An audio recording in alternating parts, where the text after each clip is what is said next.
Most of them come from Eastern Russia. They don't come from Moscow or Petersburg very much. Most of them are troops from other regions. And most of them think that they're going to Ukraine to fight the Poles. They're being told that Poland has invaded Ukraine and is preparing to invade Russia. And so most of them, when they're questioned, think that they're fighting Polish troops who are massing to invade Russia itself. It's ridiculous, it's surreal, but it's what they're being told. Russia's official news channels hardly mentioned it, and they made it a final item on the main news yesterday after they talked about lots of other things. But what is happening is that Russian telegram channels and less official channels are actually alive with this stuff. And there's a lot of resentment out there. And people like Strelkov, who also goes by the nomenclature of Gherkin, who is a dissident general, as it were, a dissident Russian leader, has been mocking the Kremlin for a long time about how incompetent they're conducting this war. His argument, of course, is that they ought to get serious and conduct it as a proper war.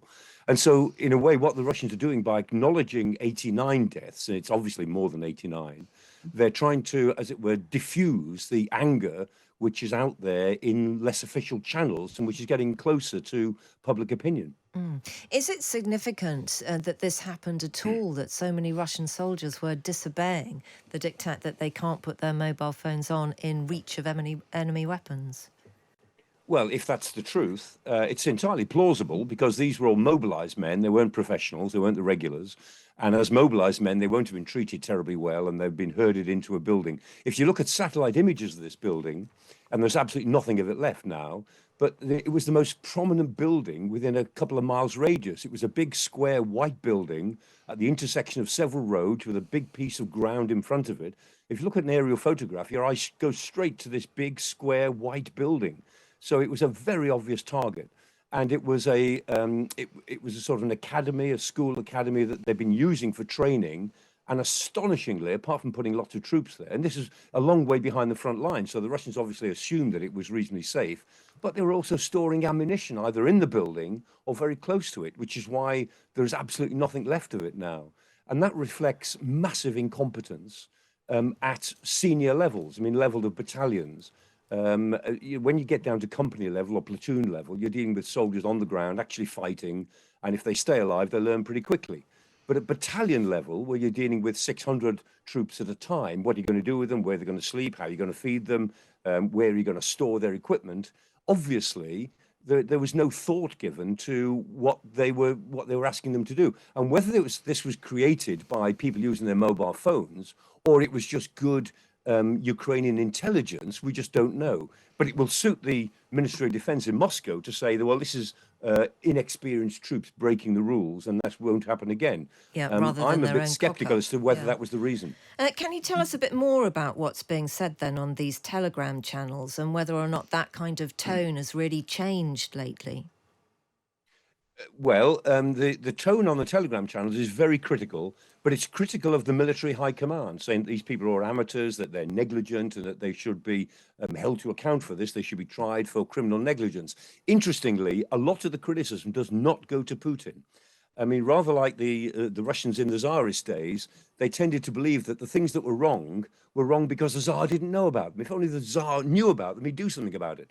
And in a way, this is rather similar to Putin. Putin always distances himself from bad news. So he had nothing to say, for instance, when the Moskva was sunk, the flagship in the Black Sea. He had nothing to say when Kherson, the only city that the Russians really held, the only important city, was abandoned in December. Nothing to say about it. He's had nothing to say about this. He makes sure that the military makes statements, and he makes no statements at all. So the Russian public are still in this seemingly ambiguous position where they're not against the war. They're against the fact that the war is not being conducted properly. And they don't seem to blame Putin for it. They blame the military. Yeah. It is worth saying, isn't it, that the soldiers killed, these 89 that the Russians have admitted have been killed, they would have been very young, wouldn't they? Most of them would have been conscripts. I mean, it's a terrible thing to have happened, even in the theatre of war. Essentially innocent, probably not so young, to be honest, because if you look at the range of mobilized men, some of them look pretty old to me. You see a lot of, I've looked at lots and lots of video clips, and some of these men are clearly in their 40s and some of them in their 50s. They're not young 18-year-olds, but a lot of them obviously are.